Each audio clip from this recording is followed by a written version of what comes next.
grandes problemas que foram descobertos nessa operação. E aí, só para a gente terminar esse capítulo, que tem vários outros temas, eu estou aqui com as sentenças que foram dadas tanto pelo juiz para prender a prisão provisória, depois a prisão preventiva e a sua sentença, né? Então, na primeira prisão, quando o juiz decretou a prisão de uma série de pessoas, ele escreve claramente que, na questão da corrupção de um delegado da polícia, havia uma dedução de que aquele suborno favoreceria o Daniel Dantas, tá certo? Pelos diálogos que o professor Ciccarone e o executivo do Opportunity tinham travado com os policiais, mas que isso não era suficiente para... a simples dedução não conferia suporte probatório para a prisão preventiva do Daniel Dantas, porque era necessário, em primeiro lugar, interrogar os dois supostos emissários dele e depois ver se tinha dinheiro mesmo ou não. Ok. Então, foram presos por outros motivos. O senhor deu um habeas corpus dizendo o seguinte: já foram coletadas todas as provas e não é possível manter pessoas presas para serem ouvidas. Então, o senhor deu o primeiro habeas corpus ao Daniel Dantas. Nesse intervalo, o professor Ciccarone foi ouvido, o dinheiro foi encontrado, mais de R$1 milhão na casa dele. O dinheiro já havia antes. Certo, mas foi o dinheiro já, quando da prisão, o dinheiro já havia. Tá. Houve aquele dinheiro, houve o depoimento dele, e aí o juiz, então, concluiu que era necessária a prisão preventiva, porque foi apreendido esse dinheiro e porque, em especial, o professor disse que o Humberto... o executivo Braz lá, era realmente foi quem trouxe o dinheiro para a casa dele, foi quem entregou o dinheiro para ele, portanto, o dinheiro teria sido mesmo do Opportunity. Aí o senhor, na sua sentença, diz o seguinte, que a prova da materialidade, na sua sentença que soltou o Daniel Dantas pela segunda vez, o senhor diz o seguinte, que a prova da materialidade do delito se encontra calcada em fatos obscuros. Eu pergunto para o senhor, aquele montanha de dinheiro na casa dele é um fato obscuro? Primeira pergunta. Segundo, o áudio em que os dois conversam com os delegados é um fato obscuro, onde claramente eles oferecem dinheiro? Aí, a segunda questão que o senhor coloca na sua segunda sentença. Ainda que se considerasse provada a materialidade, é certo que não haveria indício suficiente de autoria do Daniel Dantas. Se o pedido aos delegados favorecia o Daniel Dantas, era para tirar o nome do Daniel Dantas daquele processo. Se o executivo que estava oferecendo dinheiro trabalhava com o Daniel Dantas, se o professor que tinha o dinheiro na casa dele disse que aquele dinheiro veio daquele executivo, isso é obscuro? Isso não consiste num forte indício, ministro? Vamos colocar a questão devidamente. Houve o primeiro pedido de prisão. Pedido de prisão, prisão preventiva. O juiz negou. O juiz negou. Nós estamos discutindo a sua sentença do juiz, né?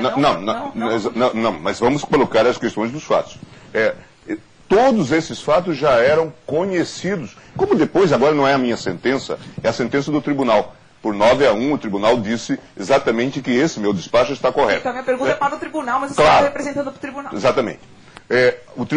Então, houve a minha decisão. O juiz negou a prisão preventiva, dizendo que os fatos eram obscuros. Veja, fatos que ele acompanhava, porque se tratava de uma operação especial, autorizada por ele, monitorada por ele. Depois se revelou, inclusive, que era monitorada por ele e pela Globo, né? Porque a Globo acompanhava o que é um monitoramento todo estranho, você há de convir, né?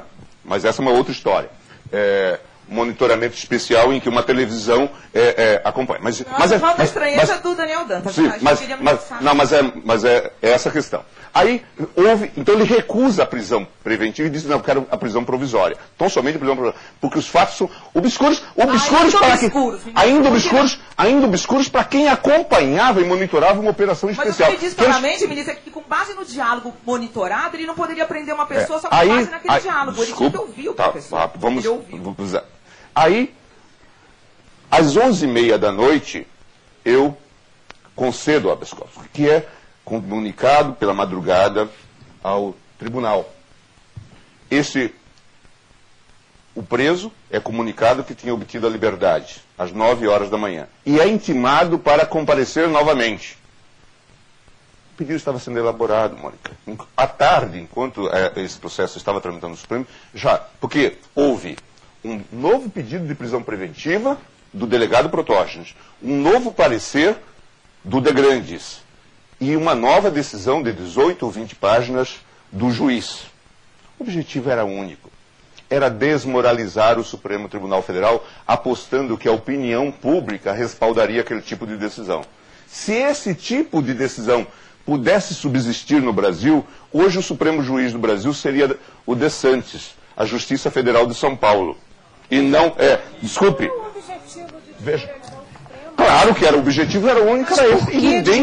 Claro, a decisão era, o suporte fático era este, tão somente este. Tanto é que o tribunal depois, por 9-1, disse exatamente isso. Os fatos eram os mesmos. Os fatos eram... Mas o que eu acho que a opinião pública fica um pouco... A opinião pública, assim, muitas pessoas ficam perplexas, é o seguinte: uma gravação com 2 delegados, 2 pessoas tentando subornar. O dinheiro foi encontrado, a pessoa que se beneficiava, um deles era empregado da pessoa que se beneficiaria. Isso é um fato obscuro do ponto de vista do Supremo mesmo. Quem usou a expressão fato obscuro foi o próprio juiz.